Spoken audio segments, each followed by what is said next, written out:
Amigos oyentes, bienvenidos a la transmisión de este viernes 28 de abril.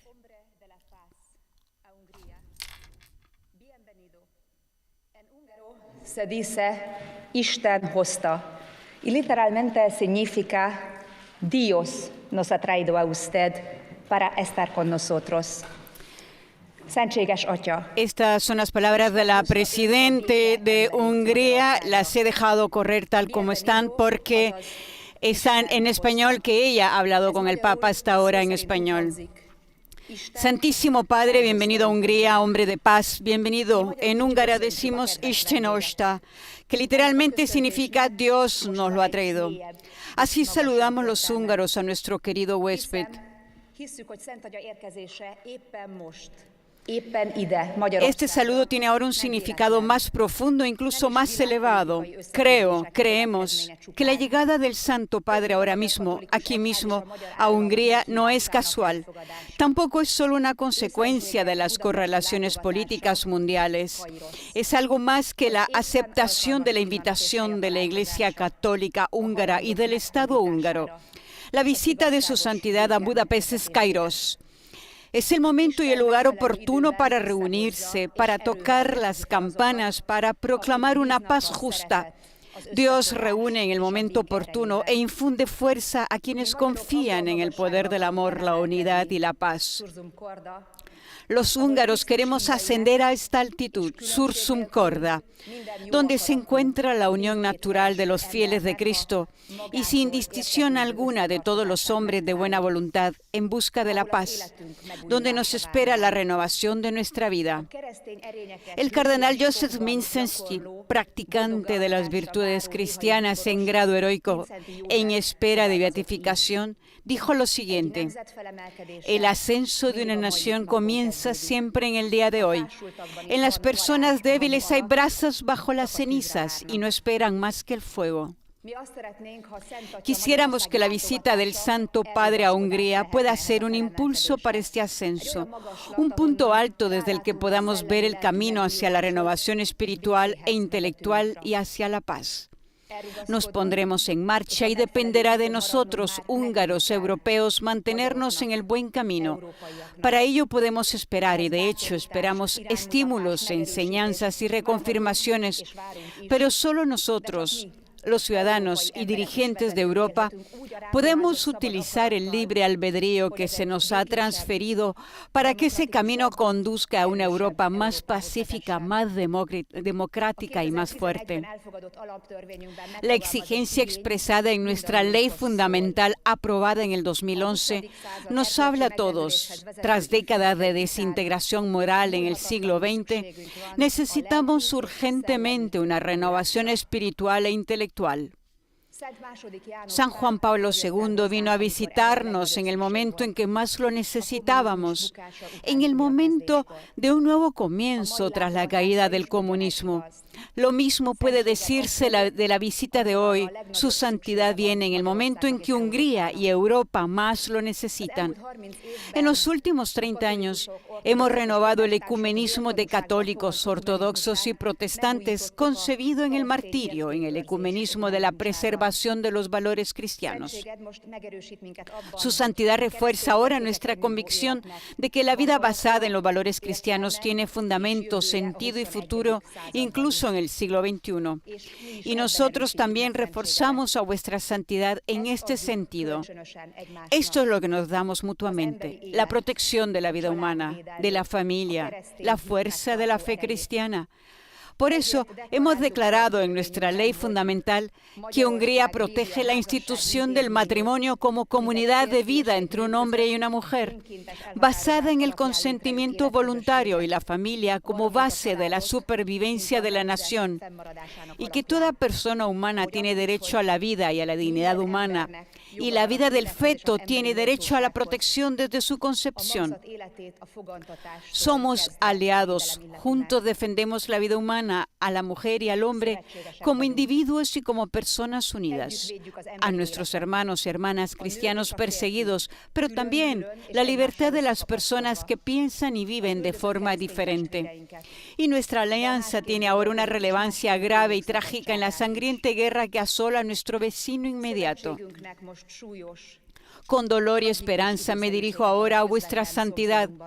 Los húngaros casi podemos tocar la devastadora realidad de la guerra. Hacemos todo lo que podemos para ayudar al 1,5 millones de personas que huyen de Ucrania hacia nosotros. Vemos el dolor de las familias destrozadas. Oímos los llantos de las madres que lloran a sus hijos. Entre ellos también los de las madres húngaras de Transcarpacia. El Oblast de Transcarpacia, un oblast término de origen ruso para referirse a una demarcación administrativa o llamada región. Vemos la injusticia. Queremos proteger nuestros valores y nuestro futuro común. Pero nosotras, las madres, queremos ante todo ganar la paz, no la guerra. No queremos enviar a nuestros hijos, a nuestros maridos al frente. Todavía estamos lejos del camino que conduce a la paz y de la voluntad real de alcanzar el silencio de las armas. ¿Dónde está la conciencia de la necesidad de no caldear, al contrario, de enfriar la guerra, los espíritus? Santísimo Padre, los húngaros y millones de personas en todo el mundo ven a usted al hombre de la paz. Esperan de usted que pueda hablar con Kiev y Moscú, con Washington, Bruselas, Budapest y con todos aquellos en los cuales no puede haber paz. Aquí en Budapest le pedimos que tenga la bondad de interceder personalmente por una paz justa lo antes posible.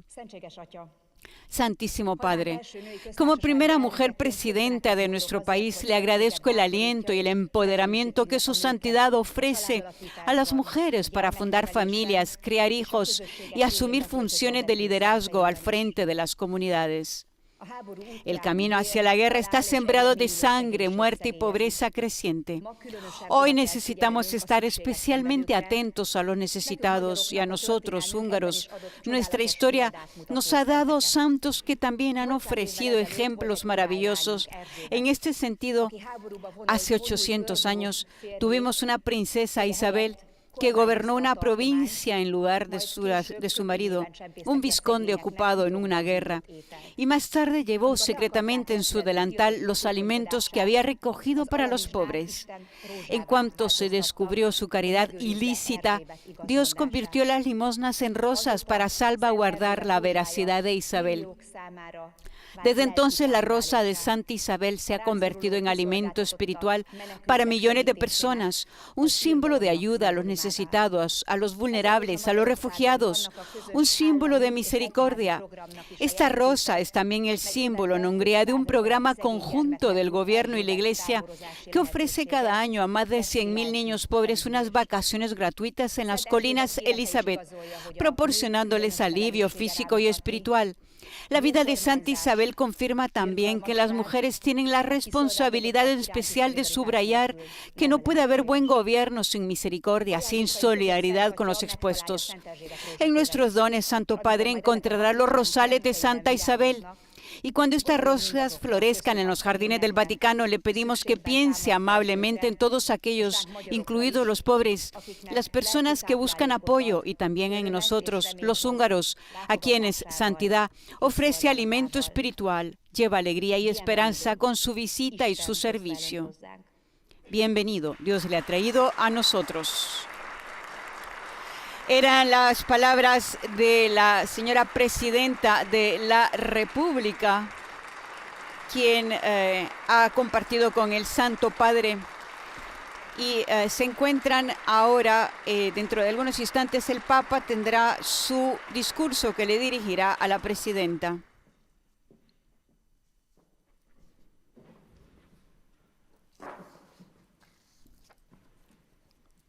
Damos un saludo a todas las radios y canales de televisión que nos están siguiendo en estos instantes en que el Papa está por dar su discurso a las autoridades, la sociedad civil y el cuerpo diplomático.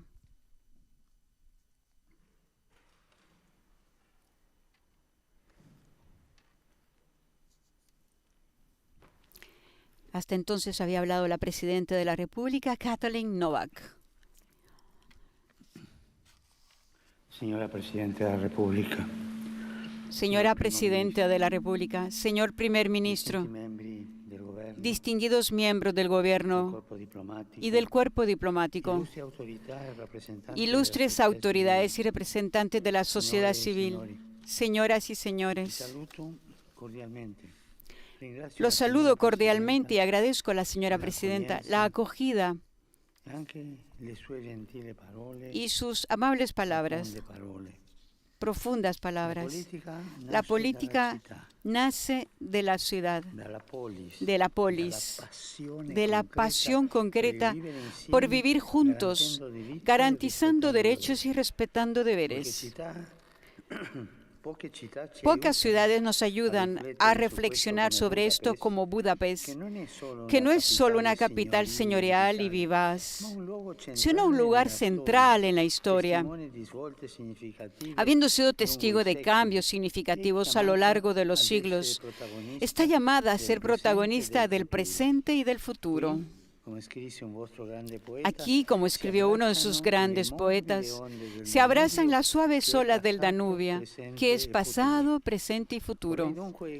Quisiera pues compartir algunas ideas inspirándome en Budapest como ciudad de historia, ciudad de puentes y ciudad de santos. Ciudad de historia. Esta capital tiene orígenes antiguos, como atestiguan los restos de época céltica y romana. Sin embargo, su esplendor nos lleva a la modernidad. Cuando fue capital del Imperio Austrohúngaro durante el periodo de paz conocido como la Belle Époque, que se extendió desde los años de su fundación hasta la Primera Guerra Mundial. Nacida en tiempos de paz, ha conocido conflictos dolorosos, no solo invasiones de tiempos lejanos, sino en el siglo pasado violencia y opresión provocadas por las dictaduras nazista y comunista. ¿Cómo olvidar el año 1956? Y durante la Segunda Guerra Mundial, la deportación de cientos de miles de habitantes, con el resto de la población de origen judío, encerrada en el gueto y sometida a numerosas atrocidades. En este contexto hubo muchos justos valientes. Pienso en el nuncio Angelo Rota, por ejemplo. Mucha resiliencia y un gran esfuerzo en la reconstrucción. De modo que hoy Budapest es una de las ciudades europeas con el mayor porcentaje de población judía, centro de un país que conoce el valor de la libertad y que después de haber pagado un alto precio a las dictaduras, lleva en sí la misión de custodiar el tesoro de la democracia y el sueño de la paz. A este respecto, quisiera volver sobre la fundación de Budapest, que este año se celebra solemnemente. De hecho, se fundó hace 150 años, en 1873, con la unión de tres ciudades, Buda y Óbuda, al oeste del Danubio, y Pest, situada en la costa contraria. El nacimiento de esta gran capital en el corazón del continente evoca el camino unitario emprendido por Europa, en la que Hungría encuentra el propio cauce vital.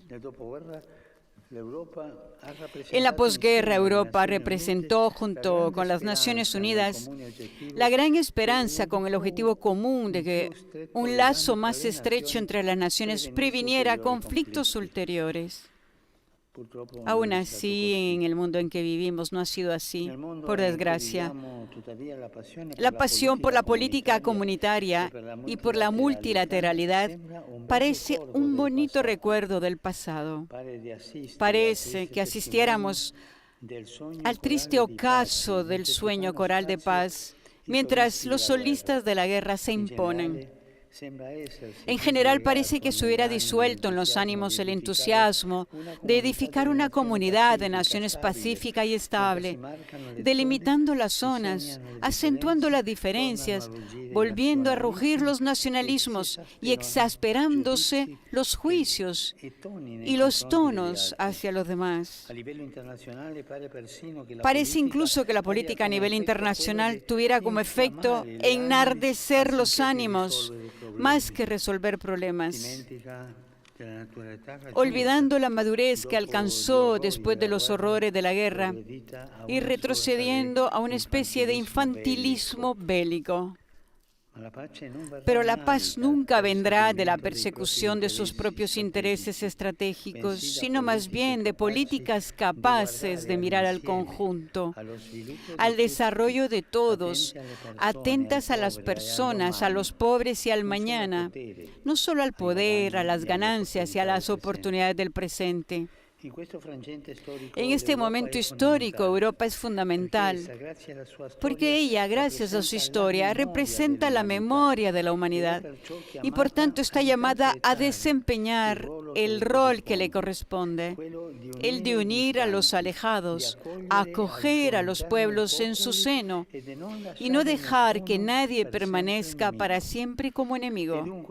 Por tanto, es esencial volver a encontrar el alma europea. El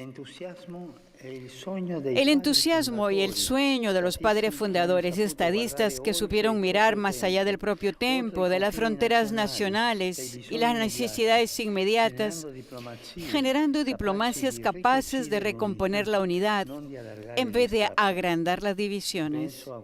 Pienso cuando De Gasperi, en una mesa redonda, donde también participaron Schuman y Adenauer, dijo: es por ella misma, no por oposición a otros, que nosotros preconizamos la Europa unida. Trabajamos para la unidad, no por la división. Y también en lo que dijo Schuman, la contribución que una Europa organizada y viva puede aportar a la civilización es indispensable para el mantenimiento de unas relaciones pacíficas. En cuanto a palabras memorables, la paz mundial no puede salvaguardarse sin unos esfuerzos creadores equiparables a los peligros que la amenazan. En esta etapa histórica los peligros son muchos, pero me pregunto, pensando también en la martirizada Ucrania, ¿dónde están los esfuerzos creadores de paz? ¿Dónde están? Budapest es ciudad de puentes. Vista desde lo alto, la perla del Danubio muestra su peculiaridad precisamente gracias a los puentes que unen sus partes, armonizando su configuración con la del gran río.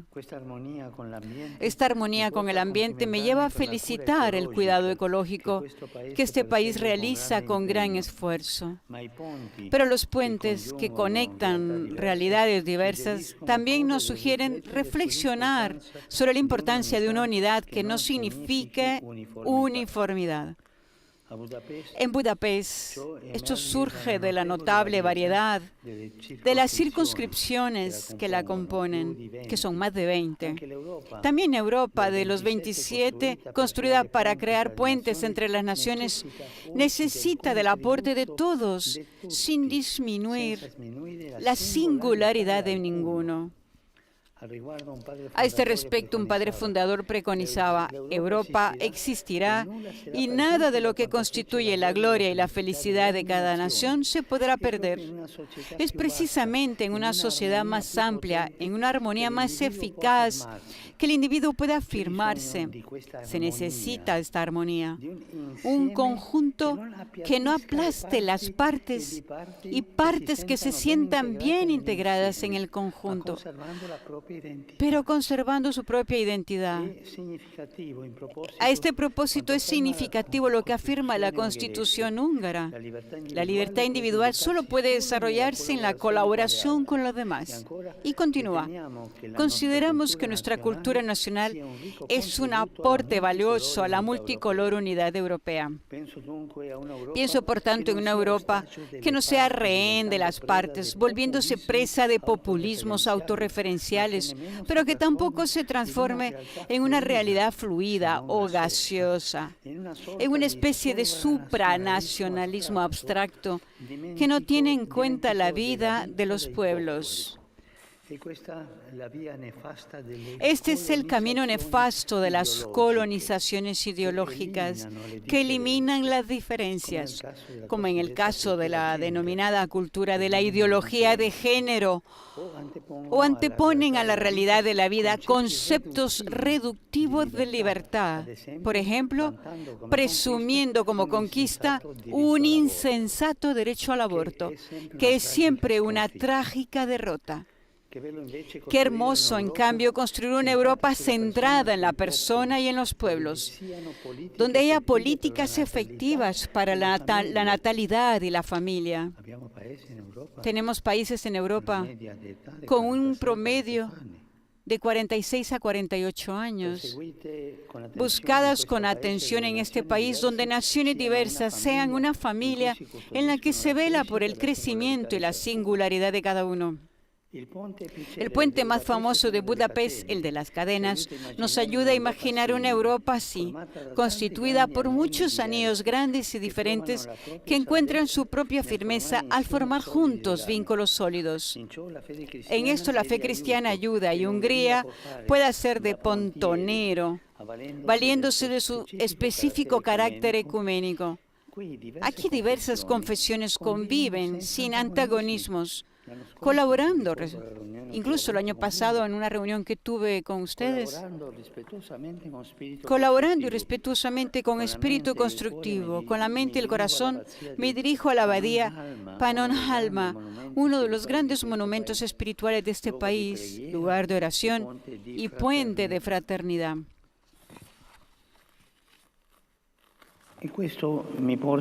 Esto me lleva a considerar el último aspecto. Budapest, ciudad de santos. Señor Presidente, habló de Santa Isabel, ciudad de santos. Como nos lo sugiere este cuadro del apóstol en esta sala. El pensamiento no puede menos que dirigirse a San Esteban, primer rey de Hungría, que vivió en una época en la que los cristianos en Europa estaban en plena comunión. Su estatua en el interior del castillo de Buda sobresale y protege a la ciudad, mientras que la basílica dedicada a él en el corazón de la capital es, junto con la de Esztergom, el edificio religioso más imponente del país. Por tanto, la historia húngara nace marcada por la santidad, y no solo de un rey, sino de toda una familia. Su esposa, la beata Gisela, y su hijo San Emérico. Este recibió de su padre algunas observaciones que constituyen una especie de testamento espiritual para el pueblo magyar. Hoy me lo han prometido regalar, este testamento, este prospecto. En él leemos palabras muy actuales. Te recomiendo que seas amable no solo con tu familia y parientes, o con los poderosos y adinerados, o con tu prójimo y tus habitantes, sino también con los extranjeros. San Esteban motiva todo ello con genuino espíritu cristiano, escribiendo: la práctica del amor es la que conduce a la felicidad suprema. Y comenta diciendo: sé manso, a fin de no combatir nunca contra la verdad. De ese modo, conjuga inseparablemente la verdad y la mansedumbre. Es una gran enseñanza de fe. Los valores cristianos no pueden ser testimoniados por medio de la rigidez y las cerrazones, porque la verdad de Cristo conlleva mansedumbre y amabilidad, y en el espíritu de las bienaventuranzas.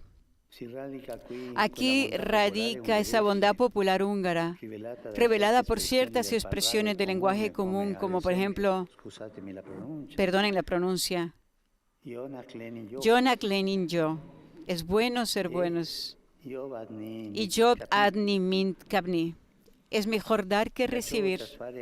De esto no solo se desprende la riqueza de una identidad sólida, sino la necesidad de apertura a los demás, como reconoce la Constitución cuando declara: respetamos la libertad y la cultura de los otros pueblos, nos comprometemos a colaborar con todas las naciones del mundo. Esa también afirma: las minorías nacionales que viven con nosotros forman parte de la comunidad política húngara y son parte constitutiva del Estado. Y se propone el esfuerzo por el cuidado y la protección de las lenguas y de las culturas de las minorías nacionales en Hungría. Esta perspectiva es verdaderamente evangélica, tanto que contrasta una cierta tendencia, a veces justificada en nombre de las propias tradiciones e incluso de la fe, a replegarse sobre sí. Asimismo, el texto constitutivo, en pocas y decisivas palabras impregnadas de espíritu cristiano, asevera: declaramos que la asistencia a los necesitados y a los pobres es una obligación. Esto remite a la sucesiva historia de santidad húngara, representada por los numerosos lugares de culto de la capital, desde el primer rey que estableció los fundamentos de la vida común a una princesa que eleva el edificio hacia una pureza mayor. Es Santa Isabel, cuyo testimonio ha alcanzado todas las latitudes. Esta hija de vuestra tierra murió con 24 años, después de haber renunciado a sus bienes y haber distribuido todo a los pobres. Se dedicó hasta el final al cuidado de los enfermos en el hospital que había mandado construir. Es una piedra valiosa y preciosa del Evangelio. Distinguidas autoridades, quisiera agradecerlas por la promoción de las obras caritativas y educativas inspiradas por dichos valores y en los que se empeña la estructura católica local, así como por el apoyo concreto a tantos cristianos que atraviesan dificultades en el mundo, especialmente en Siria y en el Líbano. Una provechosa colaboración entre el Estado y la Iglesia es fecunda, pero para que sea así, necesita salvaguardar bien las oportunas distinciones. Es importante que todo cristiano lo recuerde, teniendo como punto de referencia el Evangelio, para adherir a las decisiones libres y liberadoras de Jesús y no prestarse a una especie de colaboracionismo con las lógicas del poder. Desde este punto de vista se ve bien una sana laicidad, que no decaiga en el laicismo generalizado, que se muestra alérgico a cualquier aspecto sacro, para luego inmolar en los altares de la ganancia. Quien se profesa cristiano acompañado por los testigos de la fe está llamado principalmente a dar testimonio y a caminar con todos, cultivando un humanismo inspirado por el Evangelio y encaminado sobre dos vías fundamentales: reconocerse hijos amados del Padre y amar a cada uno como hermano. En este sentido, San Esteban dejaba a su hijo extraordinarias palabras de fraternidad, diciendo que quien llega ahí con lenguas y costumbres diferentes adorna al país. En efecto, escribía, un país que tiene una sola lengua y una sola tradición es débil y decadente. Decadente. Por eso, te recomiendo que acojas con benevolencia a los forasteros y los honres, de manera que prefieran estar contigo y no en otro lugar. Este es San Esteban. La acogida es un tema que suscita numerosos debates en nuestros días y sin duda es complejo. Sin embargo, la actitud de fondo para los cristianos no puede ser diferente de lo que transmitió San Esteban. Después de haberlo aprendido de Jesús, que se identificó con el extranjero necesitado de acogida. Pensando en Cristo presente en tantos hermanos y hermanas desesperados que huyen de los conflictos, la pobreza y los cambios climáticos, necesitamos afrontar el problema sin excusas ni dilaciones. Es un tema que debemos afrontar juntos, comunitariamente, porque en el contexto en que vivimos, las consecuencias, tarde o temprano, repercutirán sobre todos. Por eso es urgente, como Europa, trabajar por vías seguras y legales, con mecanismos compartidos frente a un desafío de época que no se podrá detener rechazándolo, sino que debe acogerse para preparar un futuro que, si no lo hacemos juntos, no llegará. Esto requiere, en primera línea, a quienes siguen a Jesús y quieren imitar el ejemplo de los testigos del Evangelio. No es posible citar a todos los grandes confesores de la fe de la Pannonia Sacra, pero al menos quisiera mencionar a San Ladislao y Santa Margarita y hacer referencia a algunas figuras majestuosas del siglo pasado, como el cardenal Joseph Mindszenty, los beatos obispos mártires Vilmos Apor y Zoltán Meslenski y el beato László Batyány Stratman. Ellos son, junto con muchos justos de varios credos, padres y madres de vuestra patria. A ellos quisiera encomendar el futuro de este país tan querido para mí.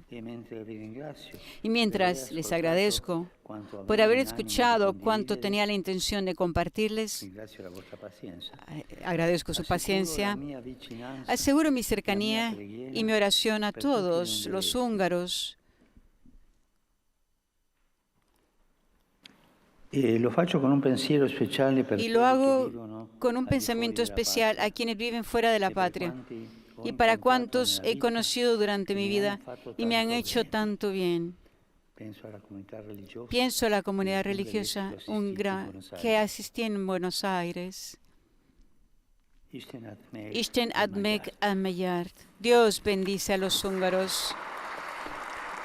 Eran las palabras del Santo Padre que ha dirigido a las autoridades, al cuerpo diplomático y a la sociedad civil húngara. Palabras que piensan y recuerdan la necesidad de paz en una Europa que está agobiada por la guerra que está sufriendo la martirizada Ucrania. Pero también Francisco habló de que Europa no puede ser rehén de populismos autorreferenciales que no se transformen en una realidad fluida o gaseosa, en una especie de supranacionalismo abstracto que no tiene en cuenta la vida de los pueblos. Camino nefasto, dijo el Papa, de las colonizaciones ideológicas que eliminan las diferencias, como en el caso de la denominada cultura de la ideología de género, o anteponen a la realidad de la vida conceptos reductivos de libertad. Por ejemplo, dijo, presumiendo como conquista un insensato derecho al aborto que es siempre una trágica derrota. Eran las palabras del Santo Padre en lo que ha sido su encuentro con las autoridades, la sociedad civil y el cuerpo diplomático. Gracias a todas las radios y televisiones que nos han seguido por medio de nuestros canales. Laudetur Jesus Christus, alabado sea Jesucristo. Köszönjük, hogy jelenlétükkel megtisztelték ő szentsége Ferenc pápa magyarországi ünnepélyes fogadtatását. Köszönjük türelmüket,